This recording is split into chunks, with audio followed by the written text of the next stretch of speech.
So, in the process of prospecting, because nothing begins without a prospect, there's several different ways to prospect. Now, you can walk up to somebody and give them your elevator pitch. You can walk up to business owners and ask them specific questions. You can have a storefront like here in Chino, next to one of the busiest, well, there we go, we got honking and everything going on.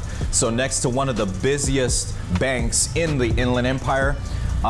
This particular video is really to share with you guys, the financial architects, on how to publicly present to and approach a business owner, what to say, how to say it, but most importantly, how many numbers to get before you're actually getting a given result. Because remember, where the rubber meets the road is prospecting, but you can't get the prospects if you're not opening your mouth. The squeaky wheel gets the oil. Hopefully you enjoy it. So before you walk in to the business, you want to make sure that you're absolutely prepared. Here's what I mean by that.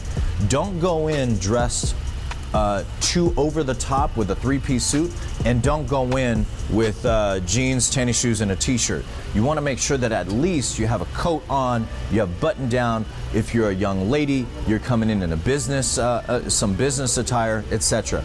Number two is always be prepared with a bunch of the information that you might have. So me, I always have a one piece that's ready and prepared with all of the companies and the credibility that goes with the financial architects. Always have a business card ready. So business cards are very important. Even nowadays in a paperless society, people are still asking for a business card. And then lastly is make sure that you're sending them a thank you card. People are so impressed by thank you cards, and naturally when you give them something, they naturally want to give you something back. Very important to have your act together as you walk into the appointment. Let's go.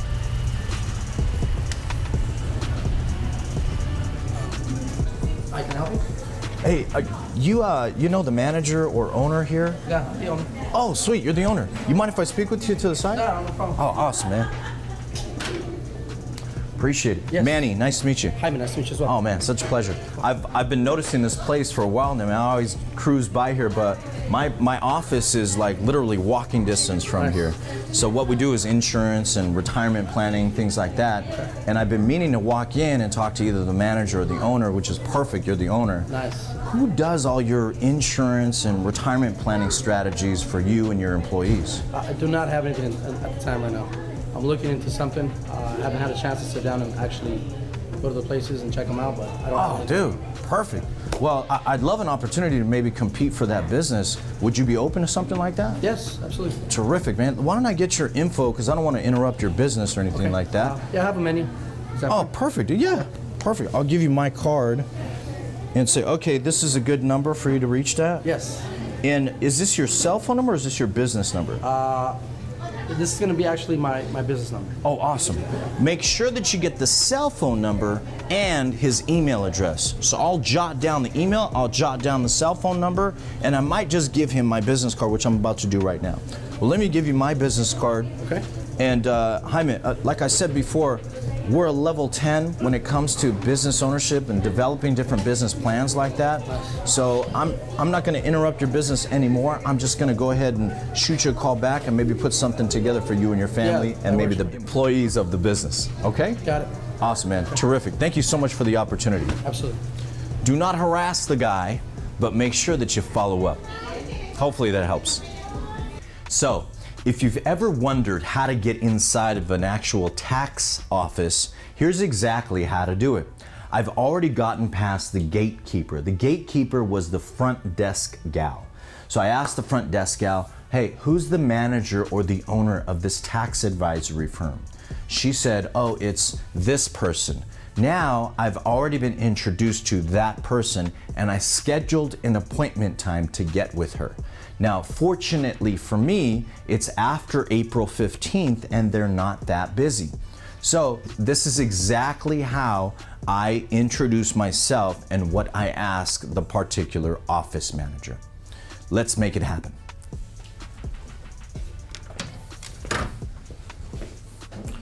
Hi, how are you? Manny, such a pleasure to meet you. Good. How are you? Oh, I'm doing great. Thank you so much. I talked to Sophie in the front desk, and she introduced me to you, and I really just wanted to introduce myself to you as well. We have a local office that's getting really big here in the area, and I'd love an opportunity to do business with you. Now, what we primarily do is the insurance and retirement planning. So I wanted to ask you, who do you refer all your clients to for their SEP IRAs or their group life insurance policies and benefit plans like that? We normally just refer them to a regular local bank, right? Okay, so your local bank. Mm-hmm. And what type of service are they given to your clients? Do you know? I'm not sure. Oh, wow. Okay. Well, if I could give your clients better quality of service and better options, because the bank only has one option. Mm-hmm. It's that particular bank. Does that make sense? If I could do that for your clients, would you be open to me That doing would be it? great. That's a good idea because I want to see, to help our clients to see, give them better options. Totally. And here's what's significant about the banking organizations too, nothing against them. They normally have a representative that's gone or goes to a different branch after the year or 2 years is done. And you're really doing business with a stranger and you don't know how they're actually grabbing your client, creating a book from it, and then leaving and maybe doing something other than that particular plan. So again, I'd love an opportunity to compete for your business, and I can show you all the products and services that we might have. Yeah, that would be actually a definitely good idea. Cool. Now I'm gonna have a brochure ready for her with all of the companies, all of the specific plans. SEP IRA is a big, big word for the tax advisor or the tax manager. What she's gonna do is she's gonna go, man, I have a lot of different clients that I'm asking them to do these SEP IRAs, and yeah, absolutely. What you'll find about tax advisors and tax people is they're actually very loyal. So if you're good at what you do and you could show the same sort of loyalty by giving back clients to them as well, you got a partner for life. Hopefully that helps. So as we close the prospecting video, I want to make sure that everyone knows two specific points.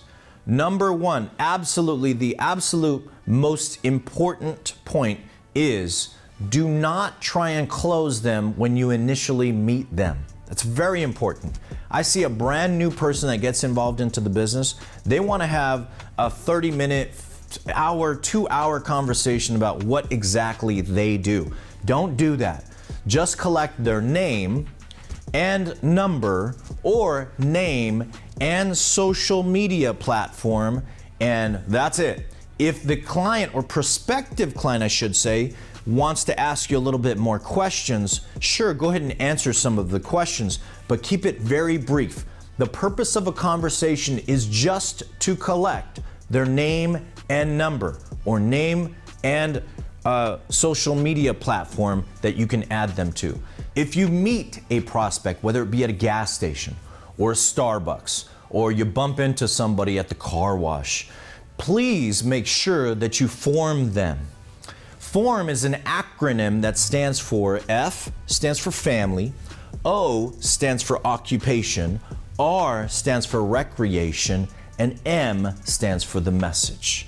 So if I'm at a car wash and I'm sitting down here and another person is sitting down here, I might go, wow, it's a beautiful day outside, isn't it? And they start chopping it up and starting a conversation with me. And I say, are you here alone? How long you lived in the area, you know? And people love to talk about themselves. Majority of the time, seniors love to talk. They will sit there for 20 minutes just conversing back and forth. And then they'll start sharing, oh yeah, I was in my union for 40 years. And that's big retirement money that they need to roll over. But if you go, oh man, I want to roll over your 401k, you're like kryptonite to them. Just get the name and number. You might add their contact information, and then you ask them, you know, who does your financial planning and who does this? And I'd love to share some ideas with you. But it's important that you get, hey, how long you been in the area?